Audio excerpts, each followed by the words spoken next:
سوال دہراتا ہوں شیخ. جو مغربی دعات ہے اسپیشلی جو ویسٹرن ممالک سے تعلق رکھتے ہیں جیسا مفتی منک، نعمان علی خان، یاسر خادی، یہ لوگ منہج سلف پر مبنی اپنی دعوت نہیں دیتے بلکہ یہ لوگ مجہول ہیں عوام کے سامنے. کیا یہ لوگ سے علم حاصل کیا جا سکتا؟ دیکھو نبی علیہ السلام نے فرمایا انما العلم بالتعلم، علم اساتذہ ہی سے سیکھنے کے بعد آتا ہے. وہ علم وہی معتبر ہوگا جو عالم سے حاصل کیا جائے، لیکن عالم سے مراد وہی عالم ہوگا جو عقیدے، منہج اور کے اعتبار سے اور کتاب و سنت کی دعوت دینے والا ہو، نہ حزبی ہو، نہ کسی کو کتاب اللہ سنت رسول کے علاوہ کسی چیز کی طرف بلا رہا ہو. منہج سلف کی طرف، اور منہج سلف اصل میں نام ہے، ورنہ منہج سلف جو ہے کتاب سننا کی صحیح دعوت ہے. اور جس کی دعوت اس سے ہٹی ہوئی ہوگی اس کی دعوت نہ تو دعوت اسلامی ہوگی نہ اس کو ہم قابل قبول سمجھتے ہیں. اور طلاب کو چاہیے کہ صحیح علم انہی لوگوں سے حاصل کر سکیں گے جو صحیح علم رکھتے ہوں گے اور جو منہج اور عقیدے کے اعتبار سے سلیم اور صحیح ہوں گے. اور یہ سب سے بڑی نشانی ہے. دیکھو ما کان لبشر ان یؤتیہ اللہ الکتاب والحکم والنبوہ، سچے داعی کی سب سے بڑی علامت اور نشانی یہ ہے کہ وہ کتاب و سنت کی طرف دعوت دے اور اپنی ذات کی طرف نہ بلائے. ما کان لنبی ما کان لبشر ان یؤتیہ اللہ الکتاب والحکم والنبوۃ ثم یقول للناس کونوا عبادا لی، نہ اپنی ذات کی طرف، نہ اپنی شخصیت کی طرف، نہ کسی گروہ کی طرف، نہ کسی جماعت کی طرف بلانا چاہتا ہے، بلکہ وہ صرف لوگوں کو اللہ تعالیٰ سے جوڑنا چاہتا ہے کہ بھئی یہ صحیح عقیدہ ہے، یہ صحیح مسئلہ ہے، یہ کتاب و سنت ہے، اس میں اللہ کی رضا ہے. جو اس چیز کی طرف بلاتا ہوگا وہی سب سے بڑی علامت ہے، وہ چاہیے سچی دعوت ہے. اور رہی بات یہ کہ آج ہمارے یہاں دعات کا ایک بہت بڑا طبقہ ہے، بہت بڑا طبقہ جو یہ کہتے ہیں کہ بھائی وہ اپنا منہج نہیں واضح کرنا چاہتے، بلکہ بسا اوقات کہتے ہیں کہ اگر ہم اپنے آپ کو سلفی کہہ دیں گے یا اپنے منہج واضح کر دیں گے تو ہم سے لوگ علم نہیں لیں گے. یہ بالکل ایک فضول سی بات ہے. سب سے بڑی دعوت جو ہے وہ ہے جس میں داعی اپنے افکار، اپنے اندار، اپنے دل، اپنے منہج کو واضح کر دے. اور ہمیں قرآن نے یہی دعوت دی وَمَنْ أَحْسَنُ قَوْلًا مِّمَّنْ دَعَا إِلَى اللَّهِ وَعَمِلَ صَالِحًا وَقَالَ إِنَّنِي مِنَ الْمُسْلِمِينَ. اب اس مسلمین کا معنی بھی لوگ الگ لیتے ہیں.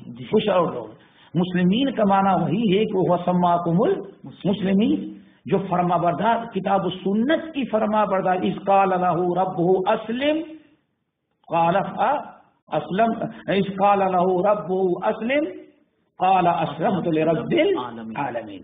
یہاں اصل میں مسلمین ہیں جو اللہ اس کے رسول کا تابع دار ہو، اور جو عقیدے میں اللہ کا تابع دار نہیں ہوگا مسلمان ہوتا ہی نہیں. کہ جائے کہیں کہ مسلمان اپنا مسلمان رکھ لینے سے، قبر پرست اپنے آپ کو مسلمان کہتا ہے، شیعہ اپنے آپ کو مسلمان کہتا ہے. مسلمان کہنے کے ساتھ ساتھ صحابہ جو صحیح مسلم کی جو روایت ہے مقدمے کی، تابعی کہتے ہیں جب ہم لوگ مسلمان ہی تھے، لیکن جب اہل بدعت پیدا ہو گئے تو ہم نے اہل بدعت کو اہل بدعت کہنا شروع کیا اور ہم نے اپنا نام اہل سنت رکھا.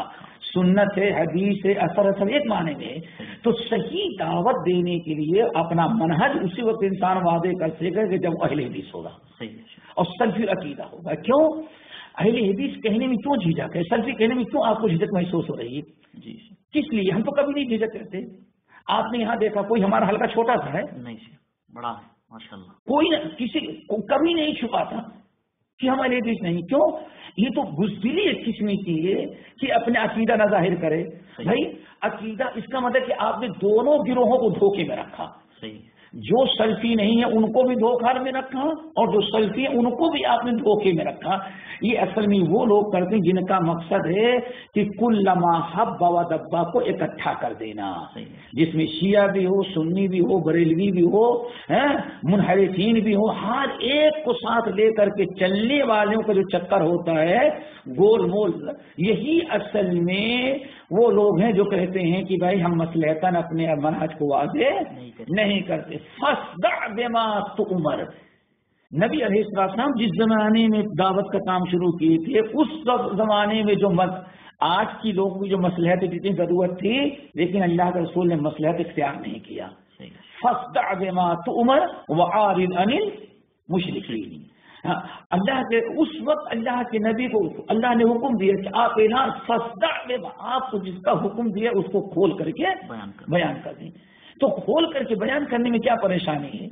اچھا پھر ان میں تو کچھ ایسے بھی ہیں، اگر آپ ذرا گول مول سوال کریں، بھائی میں تبلیغی جماعت میں رہتا ہوں لیکن کچھ یہاں سلفی لوگ ہیں وہ کہتے ہیں تبلیغی جماعت غلط ہے، آپ ان سے ٹیلی فون کریں گے تو سلفی کو غلط کہیں گے کہ تم تبلیغی جماعت ہو تو اپنی جگہ پہ کام کرتے ہو، تم سب سے اچھے ہو.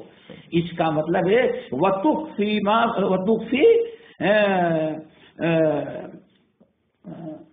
لا حول. اللہ نے فرمایا کہ یہ ظاہر دلوں میں جو بات چھپا رہے ہیں وما تخفی صدورہم اکبر. کچھ زبان سے کہہ رہے ہیں لیکن جو دلوں میں چھپا رکھا ہے وہ اس سے خطرناک چیز ہے جو یہ زبان سے کہہ رہے ہیں. تو میں یہ سمجھتا ہوں کہ بہرحال جو جن کا عقیدہ واضح نہ ہو، واضح طور پر جو اپنے آپ کو سلف سے نہ جوڑ رہے ہوں، بہرحال ان سے علم حاصل کرنے میں خطرہ ہی ہے. اور ہم نے تجربہ کیا ایسے لوگوں سے، جتنے لوگوں نے علم حاصل کیا عمل کر رہے ہیں سب کا منہج وہی ہے کہ نہیں بھائی اہل حدیث نام لینے کیا ضرورت ہے، سلفی کہے ہوئے بھی بغیر مسلمان ہم رہتے ہیں. اگر ایسا کہنے تو لوگ بدک جاتے ہیں، بھڑک جاتے ہیں. میں نہیں سمجھتا کہ کوئی بدکتا ہے یا کوئی بھڑکتا ہے. ہم نے تجربہ کیا کہ ہم قرآن حدیث کا نام لیتے واللہ دنیا کا ہر انسان صرف کتاب و سنت کو سننے کے لیے ہمارے پاس آتا ہے. اور یہ آج کا چوتھا درس ہے. چوتھا درس ہے اور ہر جگہ لوگ سنت اور حدیث سننے کے لیے آتے ہیں. اب ہمیں چھپانے کی کیا ضرورت ہے؟ ہمارا منہج واضح ہے، اس میں کوئی غموض نہیں ہے. اور جو چھپے ہوئے ہیں وہ وہی ماڈرن ٹائپ کے لوگ جاتے ہیں. کوئی ایک سنجیدہ انسان جا کر کے کبھی کچھ حاصل نہیں کر پاتا. اس لیے فاصدع بما تؤمر وأعرض عن المشرکین.